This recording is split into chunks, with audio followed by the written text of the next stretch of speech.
I'm Stan Zaslavsky from Eagle Vision Property. We're here today with Ben Payne talking about any kind of considerations to do with retention of stock in a joint venture property development. And today we're going to talk about any other future considerations beyond what we've talked about in the last series. So Ben, what else do the developers need to be aware of? Yeah, so we've talked about just previously about if we transfer the properties actually out of the joint venture structure into another vehicle for each of the participants. Now, obviously, some of the issues surrounding that is that we're going to have outside the GST income tax CGT consequences that we briefly discussed before.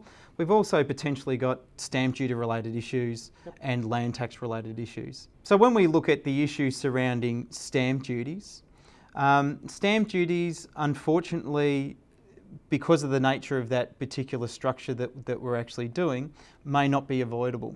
But right. One way we might be able to do to deal with stamp duties is to use some of the concessions that are available to us for buying property. Right.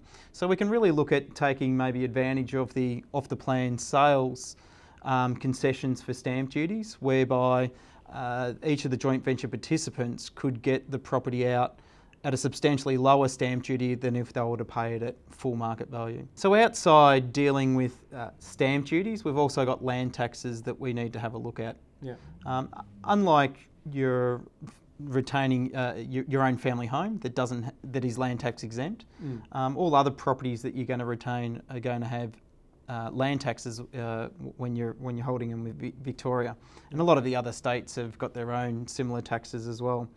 So there are different taxing scales when you're dealing with land taxes, and there are also different taxes when you associate, particularly when you're dealing with trusts and land taxes. Yeah. It's common that for asset protection purposes that a lot of developers and a lot of other investors will actually hold properties under trust related structures. Yep.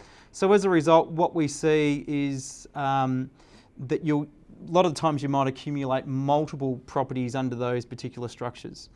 What we like to do is just analyse how many properties you're actually holding under that structure and to see whether there's a benefit of working through the scales of the land tax to actually maybe set up multiple trust structures to actually hold properties. Yep. And what we find that at certain limits it becomes a more viable proposition to do that, despite the fact of the extra accounting and entity related costs, that they could be substantially lower than the additional land tax that you'll pay at the higher surcharge rates. Right. Very good. Fair enough. Look, this is, I guess, covers most of the issues on a fairly generic nature. For any specialised advice, obviously, feel free to get in touch with Ben. All the details will be in the link on the bottom of the video. Thank you for joining us.